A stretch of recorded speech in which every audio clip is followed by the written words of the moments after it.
I want to offer my congratulations to the volunteers who are involved in the production of Portsmouth This Week and their 150th program. Portsmouth This Week is an exceptional resource that provides a service that is both vital and informative to our viewers. I congratulate our host, Doug Smith, Rich Tulipsky, our producer-director, Gary Gump, our scheduler, along with the other regular volunteers, Bob Hamilton, Dave Miller, and Ray Keller, who help out behind the cameras. Our citizens are much better informed as a result of their hard work. And a special thanks to the Rhode Island Public Education Government TV system. This program would not be possible without its support and the help of Newport County Television and its studio coordinator, Brian Medeiros. Thank you, guys. Gina Raimondo, Governor of Rhode Island, sent us congratulations.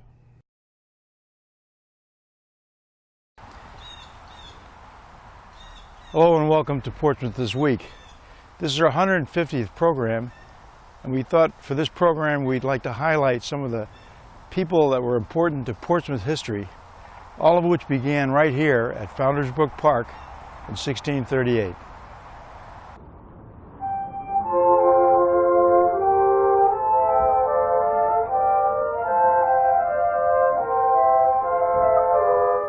The Compact of 1638 established the town of Portsmouth.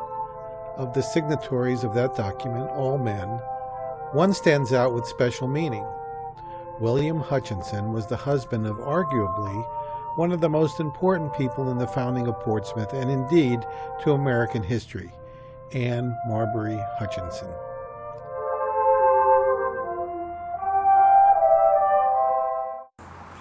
As we dedicate the benches at Founders Park to commemorate Anne Hutchinson and our town's 375th birthday, it behooves us to reflect upon those remarkable beginnings and their founding families. 23 signatures sealed the Portsmouth Compact in 1638, wherein the signers formed a body politic to live Christian lives. 375 years ago, a 46-year-old woman named Anne Marbury Hutchinson arrived here on foot, having walked for a week in thigh-deep snow from Boston, where she and her large family had lived for 4 years. And her husband, elder sons, and a few male supporters sailed from Boston to the island south of the plantation. The Reverend Roger Williams, another Massachusetts outcast, had settled 2 years before. Williams helped the Hutchinson group negotiate the sale of this island from the Narragansett. And 2 decades later, when the settlement merged with Williams's to form the colony of Rhode Island and Providence Plantation, Anne Hutchinson became the only woman ever to co-found an American colony. She is also one of the early Americans whose commitment to independent judgment inspired the religious freedom clauses in the 1663 Charter of Rhode Island and Providence Plantation, and ultimately the Constitution of the United States.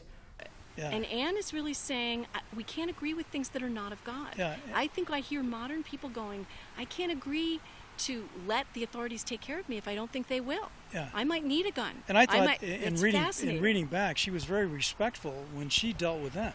Very respectful. You know, and it was amazing how after she finally moved away and was banished, came down here, all the negative stuff that came out of Winthrop. I mean, you'd think the guy would have just let it go, but he didn't. Well, and I think another really interesting thing for local people to think about is that Roger Williams, also beloved by us for religious liberty, Roger and Anne did not agree. They had a concept in mind, but Anne would have been happy for the state to impose the religion that she thought was the right one. Yeah. Roger thought religion and the state could never be in the same sentence. Yeah.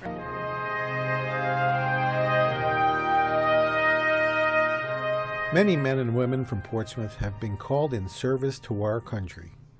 And the Battle of Rhode Island really should be designated as the Siege of Newport and the Battle of Rhode Island. Right. It's really two different things tied together, but the efforts by the Americans to push the British off the island beginning in 1778 and an unsuccessful effort to bring the French into that campaign. It was very important, and ultimately it failed. The campaign on Rhode Island did not succeed. The Americans were eventually forced to, the colonists were eventually forced to leave the island, go back off.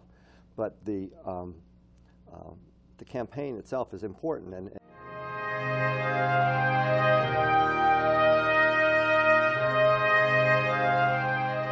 during the Revolutionary War, many Portsmouth people, most from the 1st Rhode Island Regiment of the Continental Line, also called the Black Regiment, were key players, many who gave their lives in the Battle of Rhode Island.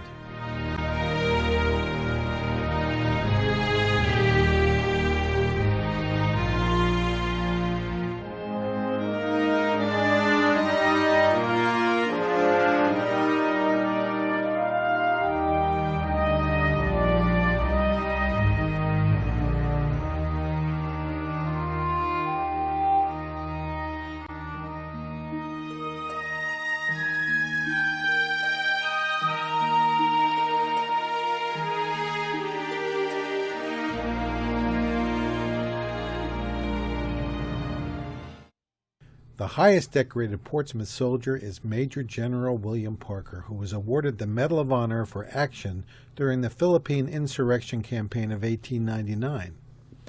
His award citation reads in part, "American forces under Lieutenant Colonel James Parker valiantly fought their way into the city. The enemy counterattacked throughout the night. Lieutenant Parker led his men in defense of their small garrison against repeated and savage assault by overwhelming enemy forces in fighting that was at close quarters and done in utter darkness." The names of the many men and women from Portsmouth who have given service to our country are recognized on the Town of Portsmouth Honor Roll at the Town Hall.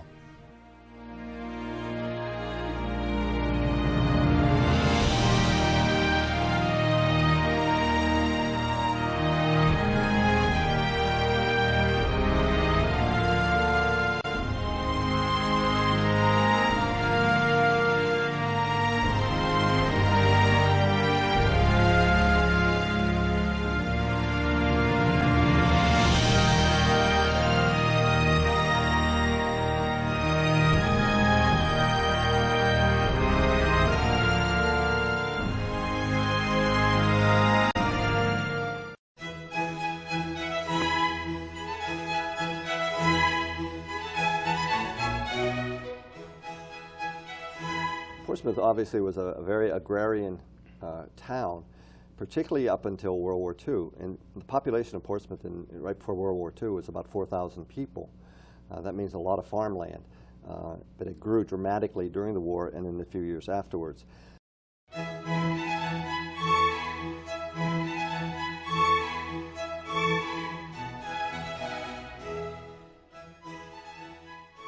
Well, first of all, they were gentlemen first.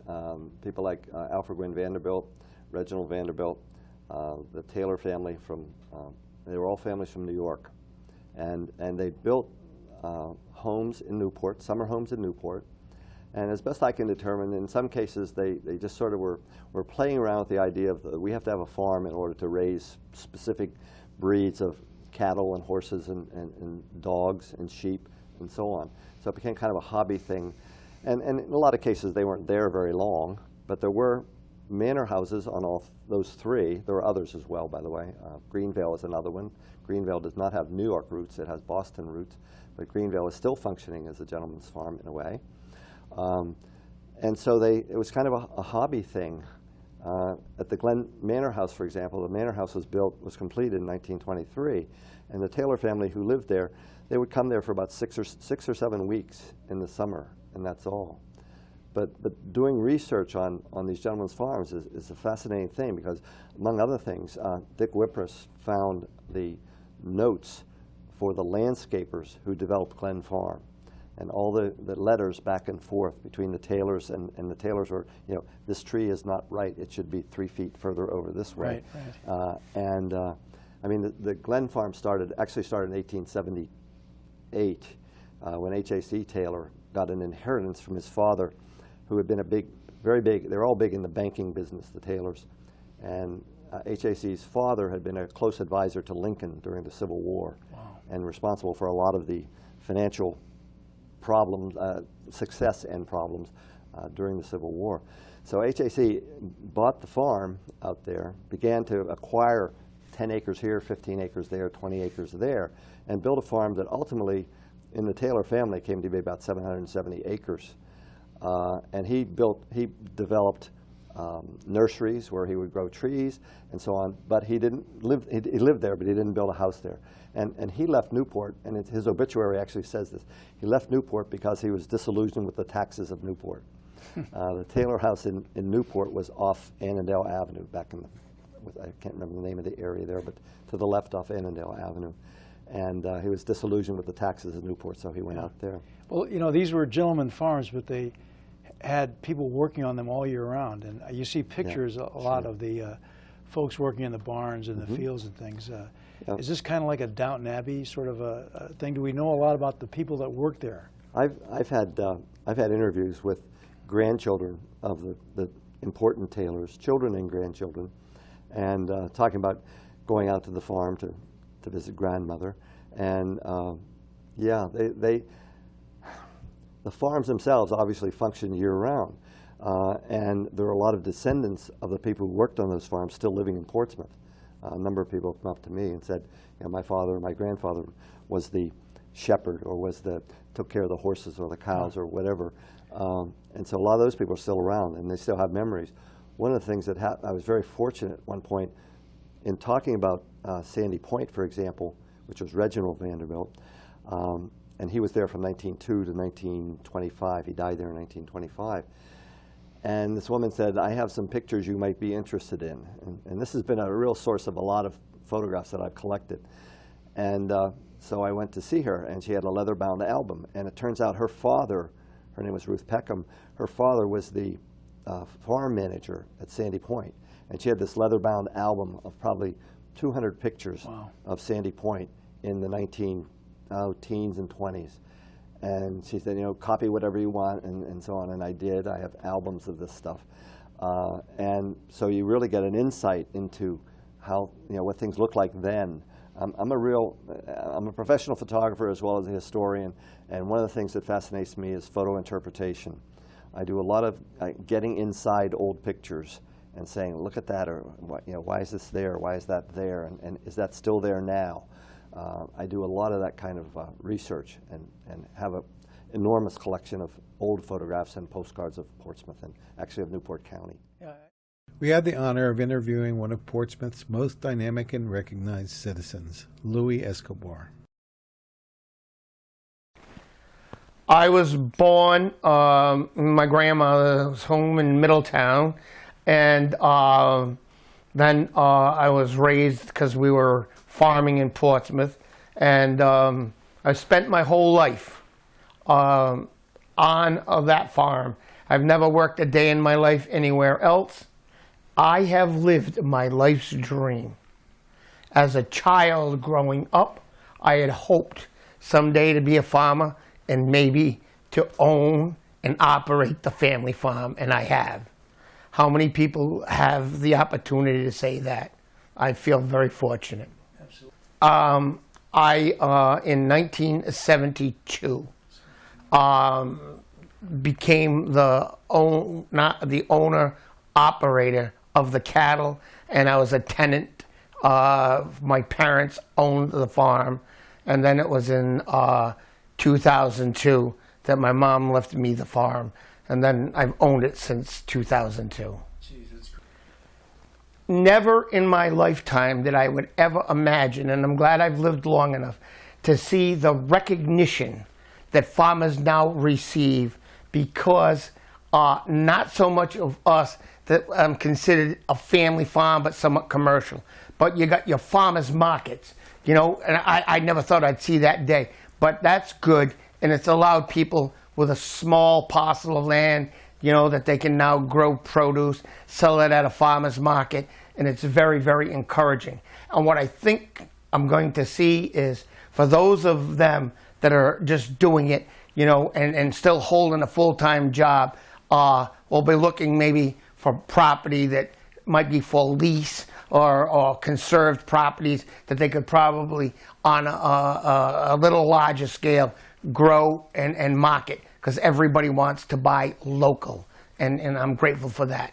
And I am local, and there were hardly any farmers markets, but since we have been a shining example of, yes, you can put local on the market and people want to support, and then you have to have a quality product, but there's a great market out there, and that's the thing that the farmers that are looking to the future should look for. First of all, who is your market? And for us, you know what I mean? If you were out, you know, in the far west or Midwest, you know, who's going to buy even if you're doing this? But the people are here. You have I'm marketing the people. There is a great opportunity. We have the consumers. Give them what they want.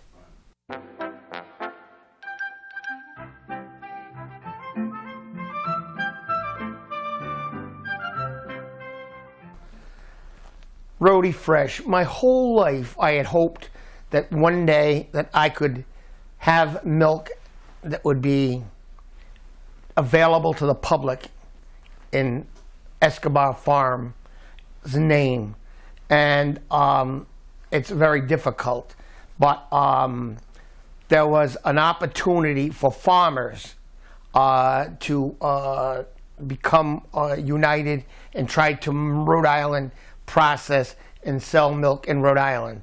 So with a small grant, which was offered to farmers, there were 22 at the time. There were only 5 of us that had the foresight that yes, this will be good. And we worked hard, and we eventually, after a couple of years, meeting and finding processes and the people that it takes, because milk is probably the most regulated of anything that a farm produces.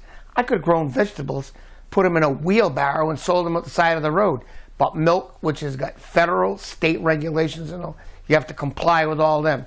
We met all those challenges, and then the people, I was so aware that if we could put milk in a dairy case and say, this is Rhode Island milk, Rhode Islanders, with the purchase of milk, you are not only bringing home a staple, but you're supporting the open space and the rural character in your communities in the state. Drive down Middle Road, heading south, and look to the west. There I am. And so I'm very, very happy that we've had great success, and my fellow farmers have elected me since its inception. It's been 11 years as their public spokesperson and president of our co-op.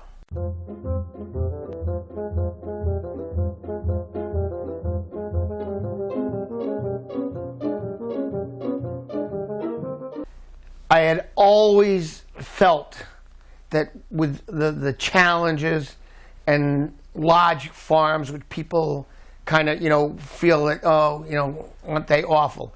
But they're more efficient now than the family farm. And the small family farms were really on the downside. So few of them, you know, that were real small with more challenges than Escobar Farm had were going out of business. But I could see that, you know, maybe I should be thinking about the future. And I was actually at a conference, and one of my farmers that had gone out of business had put a corn maze up in Sterling, Mass. And when I got his brochure, we held on to it because it had his designer website. And so in '99, the price of milk plummeted, and I thought, I can't add another 100 cows because the margin of profit in a small, you know, in the packaging of our milk was never going to make it. So I decided, with the good relationship we had in the community and the awareness that people had, I thought we'll try it. So we got, you know, the website from his designer, which was on a brochure that he gave me. And we were talking with Adrian Fisher in England, who wanted a lot of money. And I'm very thankful to the Davis's Mega Maze, because they thought I was too close. And they were up in Sterling, Mass. And I thought, hey, this is America, free enterprise. Jane, get on the web. And we connected with my designer, Brett Herbst from Utah. And when he said, how many people in a 40-mile radius. So that's most of Rhode Island, southeastern Mass, New Bedford, Fall River, Taunton, and all. I says, $1 million, $1.25 million. He says, I want to talk to you. And so he is our designer. And in our first year, and we did it right, I got a variance because other farms have had some challenges with some of the things that they do that aren't actually dealing with what they produce. And so the fact that the Escobar farm is zoned residential, I thought, okay, I got the variance to do a commercial venue, and it's gone very, very well. We had hoped in the first year we could draw as many as 5,000, 7,000 people. People came to see because there were so few of them. Everybody said, Mr. Escobar, you're an entrepreneur. I just smiled, but I wasn't. There were a few of them, in Pennsylvania, and we had such success in that first year. We had 14,000 visitors that actually blew us away. There were people waiting, a half an hour just to get a ticket to go into the maze. We weren't prepared, but we're ready now, and we've geared up to it. And it's been a great success. The first year was 2000. We did it, so we're in our 16th year. And I was doing Channel 12's road show probably 3 years ago. And the year we were up there, I was there promoting the Rhodey Fresh cheese. We're just introducing our Buttercase cheese. And the Poor Sox that year had a great year. And they were there the same day I was. We had tried to talk to them because our Maze sisters across this country promote local sports teams. So, we thought, well, Red Sox and the Patriots. And the Patriots. You know what I mean? I thought I'd be promoting them, but they wanted me to, sell the farm to, for what they'd want for me to do it. But on the smaller teams, the farm teams. So we did the Providence Bruins, I think 3 years ago, and I had talked with that guy from the Poor Sox. So we talked to them for about 3 years. And then we decided to do a couple of different things. We did Portsmouth's 375 logo, and then last year was the Wizard of Oz, 75 years. And so we, for a long time, had been talking with the Poor Sox, and so we've done the Poor Sox. And I'm proud to do the Poor Sox. People, where I stand, and so we're very happy. We're happy to be doing the Poor Sox this year. Yeah, well, that's great.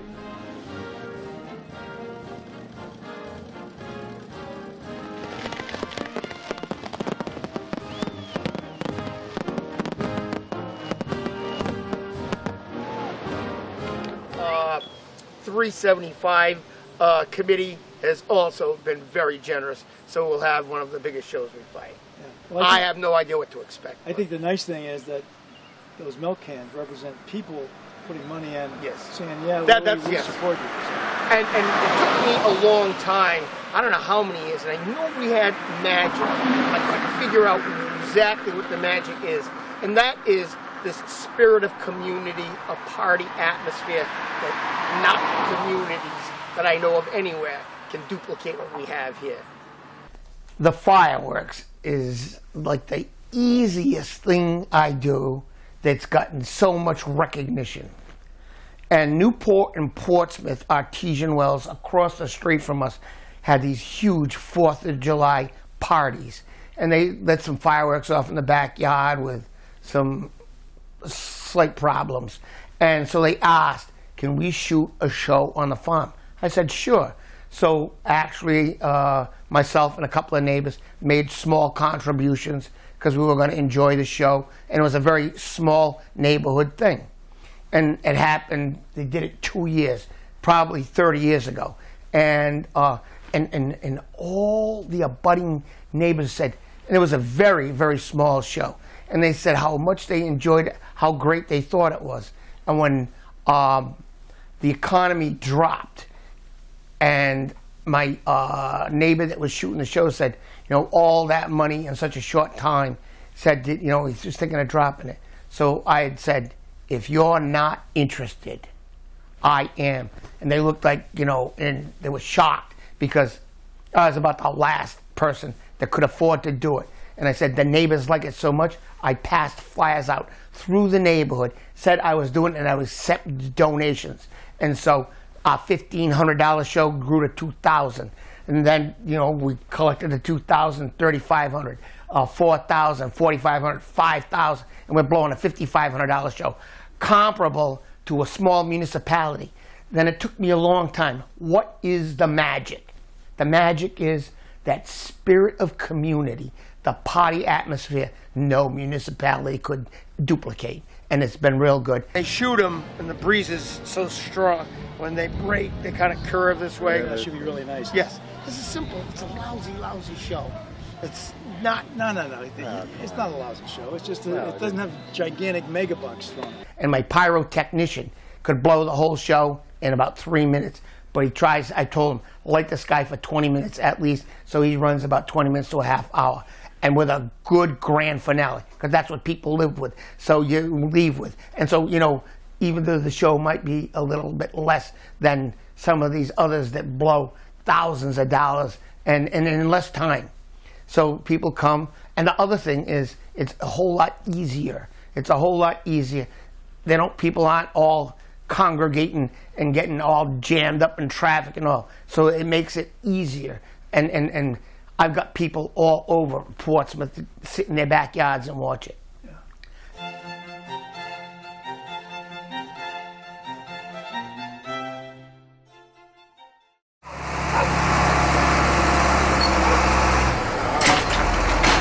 I'll try not to cry. What a thrill. I was so honored when I was asked. And I don't think there's anything yet in my lifetime that was probably a greater honor. Well, today is the greatest ever to see so many people out here in the town I've grown up and I so love. What a thrill to be our Grand Marshal. Thank you very much. Hey, listen. And you know what? I felt that if the committee felt that I should be, then I would stand up to that. And then we decided, you know, I'm not too good on my feet. And we got the big tractor and a wagon. I sat on that. It was perfect. I thought, what a thrill. What a thrill. As I rode by, so many people chanting, Louis. Yeah. Thank you, 375 committee, for choosing me. Well, you're the man.